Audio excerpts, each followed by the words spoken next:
गिल साहब बताइएगा, आप जिनको बाजी बोलते हैं उनके शोहर ने कहा है कि मैं अपनी बेगम को अगला वजीर आजम नहीं देखना चाह रहा, तो आपकी बाजी क्या वाकई वाली वजीर आजम बन जाएंगी? देखिए, मेरी जो बाजी हैं और जो मेरा ख्याल खैर से आपकी भी बाजी हैं, आप सिर्फ उस बाजी को मेरे पल्ले ही डाल रहे हैं सारा। शुक्र है हमारी बाजी की शादी हो गई हुई है, नहीं तो जितनी जबरदस्ती आप उनको सिर्फ मेरे अकेले की बाजी बना रही हैं तो मुझे तो जहेज भी देना पड़ जाना था।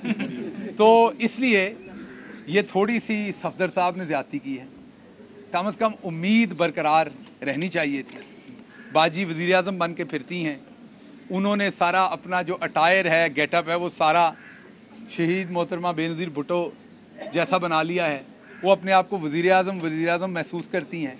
और मैंने ये भी सुना है कि उनके साथ जो दूसरी, तीसरी, चौथी, पांचवीं छोटी छोटी बाजियां हैं, उन्होंने उनको ये भी कहा है कि आप मुझे पीएम पीएम कह के पुकारा करें। तो इस सारे ख्वाबों को तोड़ने के लिए पीएम प्राइम मिनिस्टर वाला या टाइम वाला पीएम?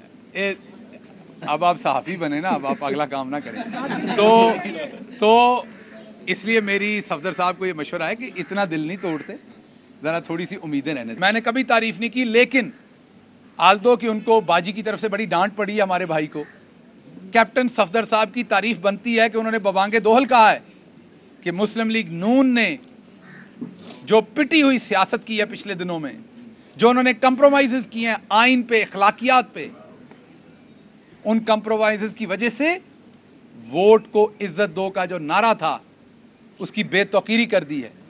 वो पिट गया, उसको खराब कर दिया है। सो सफदर साहब ने कम से कम ये चीज कही है और लोगों को भी कहनी चाहिए। शायद खकान अब्बासी भी दबे छुपे अल्फाज में ये बात कह रहे हैं, मिफ्ता इस्माइल भी ये बात कह रहे हैं। ये क्यों हो रहा है? अवाम को इमरान खान शऊर दे चुके हैं। अब इमरान खान की इस बात के ऊपर अवाम बात कर रही है, अवाम ये सवाल पूछ रही है। तो जब तक हमारे फंडामेंटल राइट्स प्रोटेक्ट नहीं होंगे, हमारा मुल्क आगे नहीं जाएगा। इसके साथ साथ मैं ये बात करूंगा, ये मौका नहीं है एक दूसरे को बुरा भला कहने का। मैं ये बात इसलिए कह सकता हूं कि मैंने जख्म खाए हैं ना, मैं तैयार हूं आगे बढ़ने को मुल्क की बेहतरी के लिए।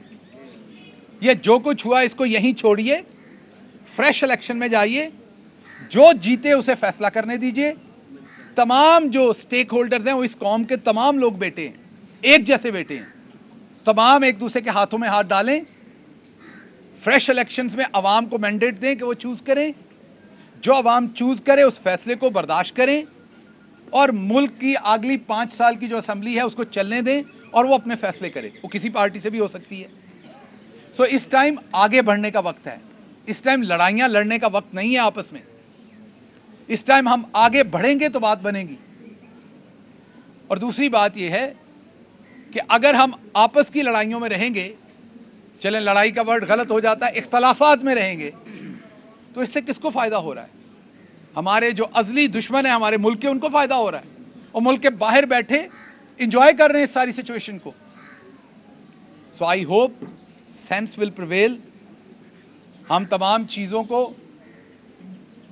हमारी जो कौमी यगानगत है, हमारी जो हुब्बुल वतनी है, हमें जो कायदे आजम रहमतुल्लाह अलैह ने एक लड़ी में परोया था, हम उन चीजों को सामने रखते हुए एक नया सोशल कॉन्ट्रैक्ट करते हैं एक दूसरे से, और जो हमसे पीछे गलत हुआ उसको भूलते हैं और आगे चलते हैं ताकि आम आदमी की जिंदगी में कोई आसानी हो सके, आम आदमी कुछ बेहतरी का काम कर सके। इसलिए जब तक हम अपने फंडामेंटल राइट्स को प्रोटेक्ट नहीं करेंगे, हम तो ऐसी लड़ाई में पड़े हुए हैं, यहां पे माइनॉरिटी की तो कभी बात ही नहीं होती। यहां तो मेजॉरिटी अपने आप को माइनॉरिटी समझती है। अभी तो हमने माइनॉरिटीज के लिए काम करना है, हमने अपनी खवातीन के लिए काम करना है, हमने अपनी दूसरी तमाम चीजों, ऐसी चीजें जिनके ऊपर जिसको सो कॉल्ड महज़ब दुनिया कहा जाता है, वो जितना काम कर चुके हैं, हम तो उसके अशरे अशीर भी नहीं है। तो इसलिए जो आईने पाकिस्तान कहता है कि सबसे पहले हाकमियत आला अल्लाह रब्बुल इज़्ज़त की ज़ात के पास है और वो अथॉरिटी अल्लाह रब्बुल इज़्ज़त की इस्तेमाल करती है दी हुई। पाकिस्तान की आवाम अपने रिप्रेजेंटेटिव्स को चूज करके मुल्क की पॉलिसी बनाई जाती है। आइए उस तरफ आएं, उसी में बका है। सबकी आवाज़ खोलें, आवाज़ किसी की बंद ना करें, सबको बात करने दें और एक दूसरे की बातों से इतने खाइफ ना हो जाएं कि एक दूसरे के ऊपर गद्दारी के हम पर्चे दर्ज करवाएं। और वो तमाम लोग जिनके खून का एक एक कतरा इस मुल्क के लिए है, जब आप उनको गद्दार कहते हैं, उनको गद्दारी का लेबल देते हैं, तकलीफ होती है, परेशानी होती है उनको इस बात की। पॉलिटिकल डिफरेंसेस में आपको भैंस चोरी का पर्चा कर लें, साइकिल चोरी का कर लें, चले इंसान उसको भुगतता है, निकल के आ जाता है। लेकिन ये जो आप गद्दारी का टाइटल देते हैं, ये तकलीफदेह होता है किसी भी सिटीजन के लिए। ना ये आइंदा होना चाहिए, ना ये अब होना चाहिए। कोई सवाल आज? एक तरफ तो आपको मीडिया ब्लैकआउट का सामना करना पड़ा है, दूसरी तरफ आप एक पार्टी के सीनियर रहनुमा थे, हर मीटिंग में नजर आते थे, लेकिन अब कुछ इस तरह लग रहा है कि पार्टी की तरफ से भी आपको ब्लैकआउट किया जा रहा है कि आप ना पार्टी की किसी मीटिंग में मौजूद नजर आते हैं, ना तो आपकी जब भी प्रेस कॉन्फ्रेंसेज होती हैं पार्टी रहनुमाओं की, बड़े जो प्रेस कॉन्फ्रेंस करते हैं उसमें भी आप अगर मौजूद बात करें तो वो भी वहां से चले जाते हैं। तो क्या मसला है? एक तरफ मीडिया ब्लैकआउट की पार्टी भी क्या अब आपकी तरफ से जो है वो छोड़ती जा रही है? देखिए, इसको मैं दो हिस्सों में इस सवाल का जवाब दूं।